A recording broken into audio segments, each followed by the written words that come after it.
Pierre Loti, la troisième jeunesse de Madame Prune, chapitre 5, samedi 15 décembre. Je m'ennuyais aujourd'hui dans Motokagumashi.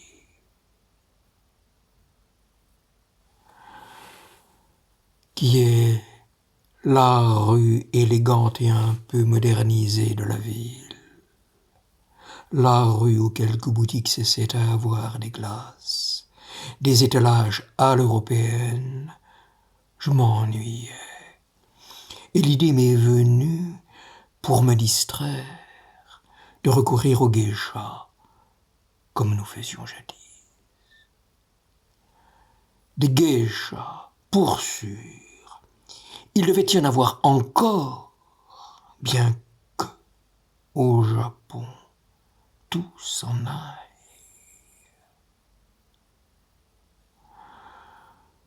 Et je m'en suis ouvert à l'homme coureur qui, depuis un moment, me voiturait de toute la vitesse de ses jambes, musclées et trapues.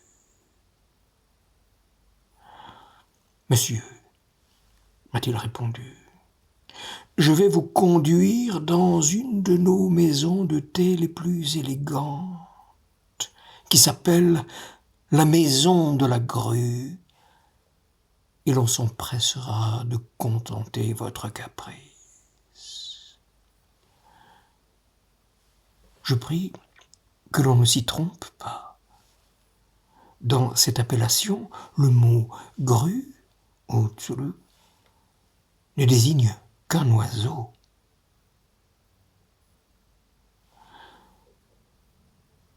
C'est tout à côté de Motokagumashi, dans une ruelle. On entre par un petit portique d'apparence comme il faut. On traverse un bijou de petit jardin où il y a des montagnes naines, des rocailles, de poupées, des vieux arbres en miniature. Et la maison de la grue est au fond, très accueillante et très discrète.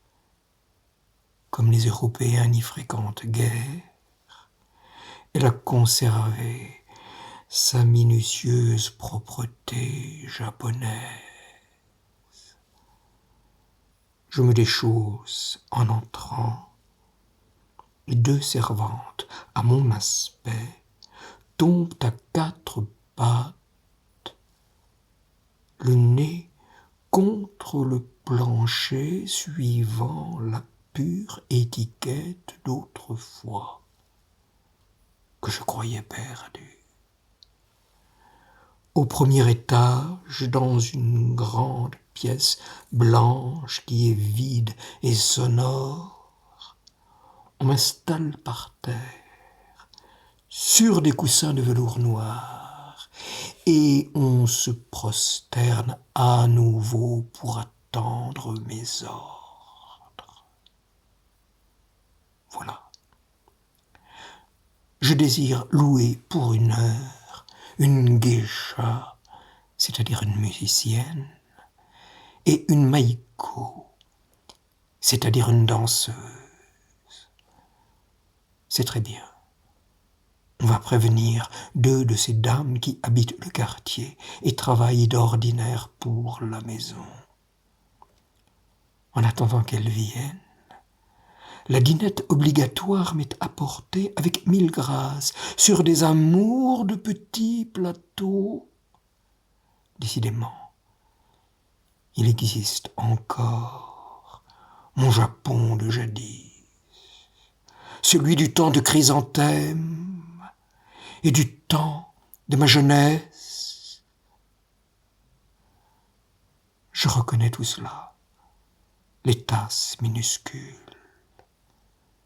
les bâtonnets en guise de fourchette, le réchaud de bronze dont les poignées figurent des têtes de monstres, et surtout les révérences, les petits rires engageants, les continuelle minauderie des servants.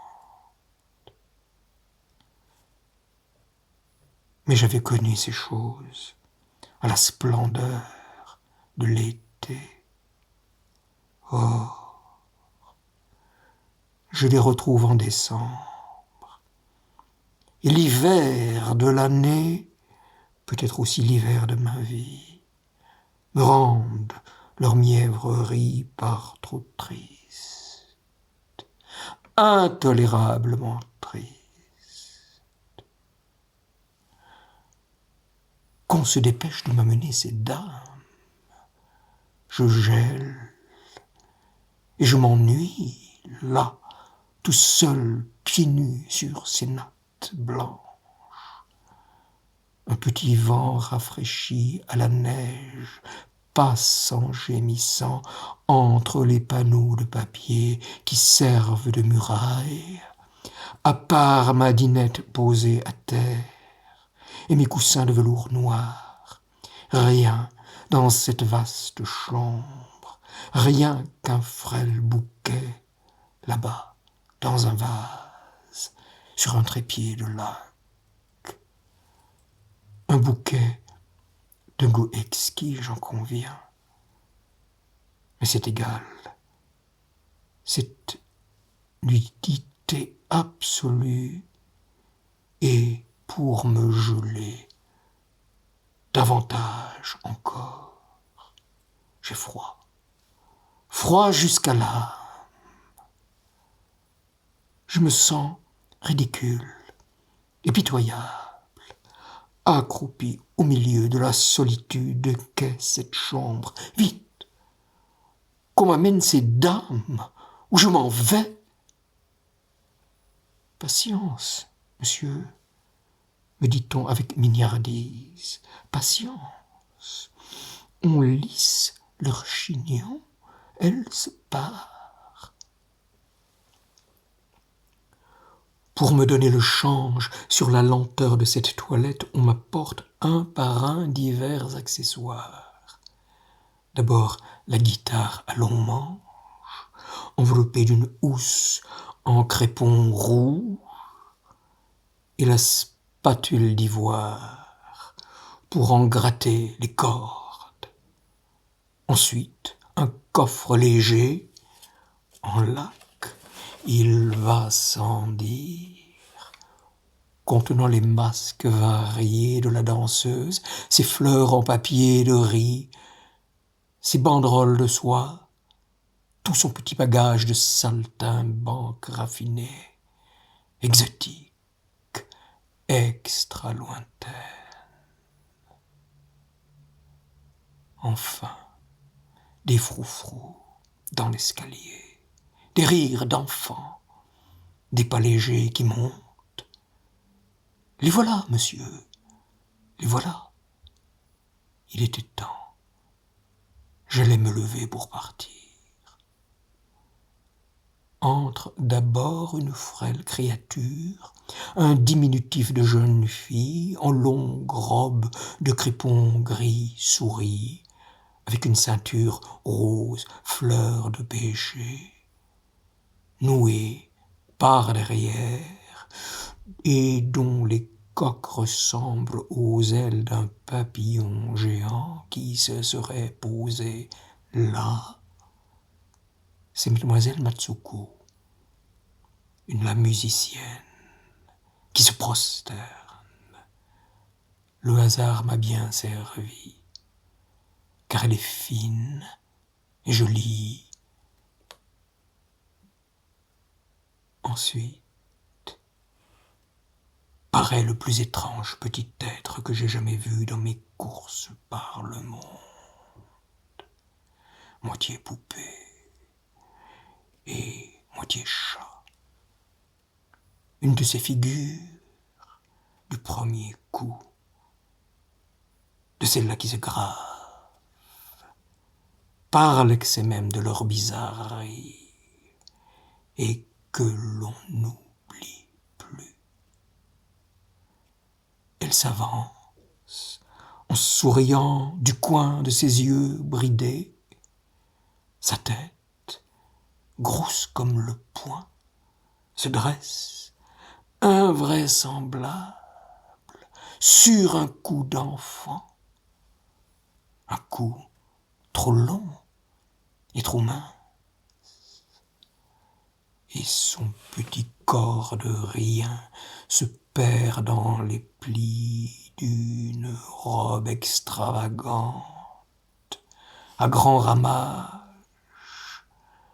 à grands chrysanthèmes dorés.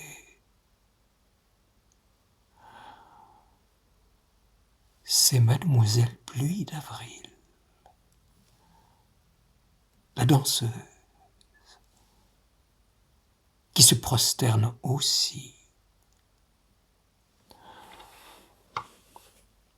Elle avoue 13 ans, mais tant elle est petite, menue, fluette, on lui en donnerait à peine 8, n'était parfois l'expression de ses yeux câlins et drôles, où passe furtivement entre deux sourires très enfantins un peu de féminité précoce, un peu d'amertume,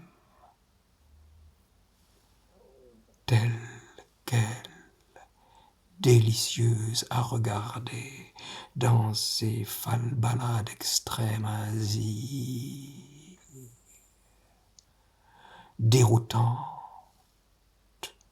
ne ressemblant à rien, indéfinissable et insexué.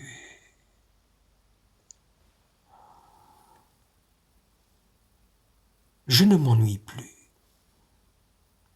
Je ne suis plus seul.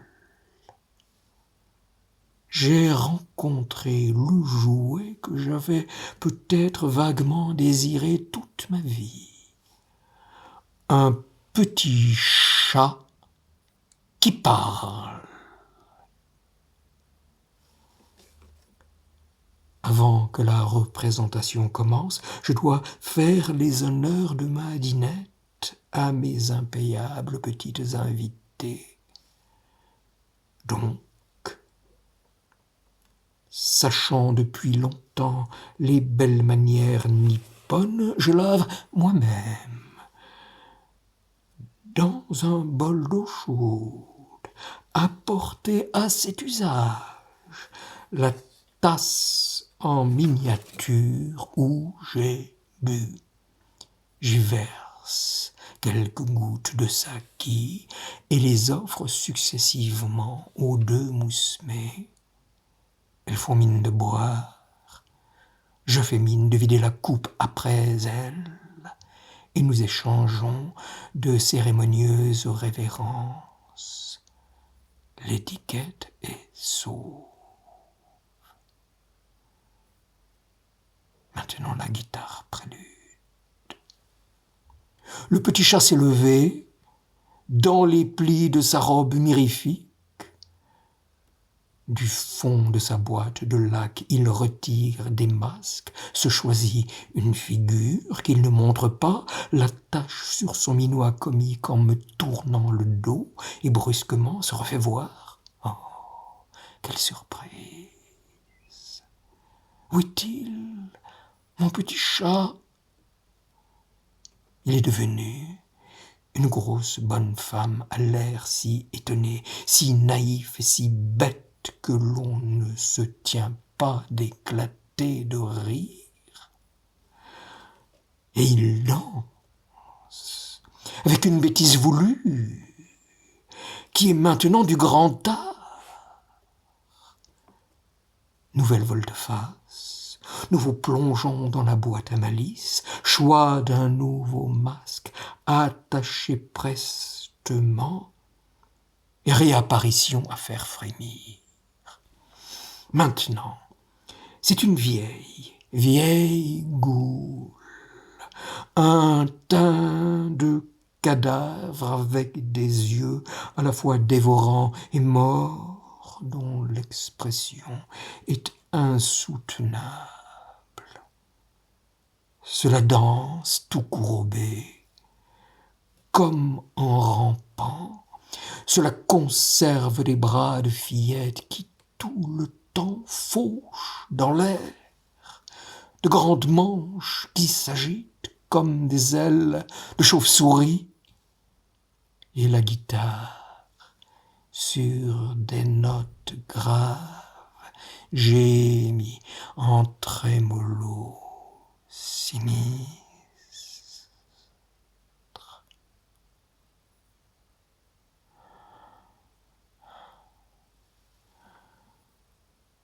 Quand la mousse met, ensuite, sa danse finie, laisse tomber son masque affreux pour faire la révérence, on trouve d'autant plus exquise par contraste son amour de petite figure.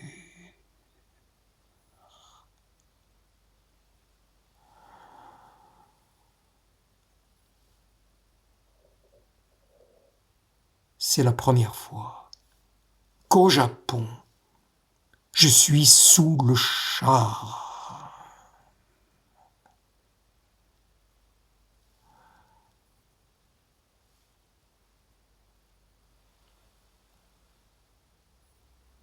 Je reviendrai souvent dans la maison de la grue.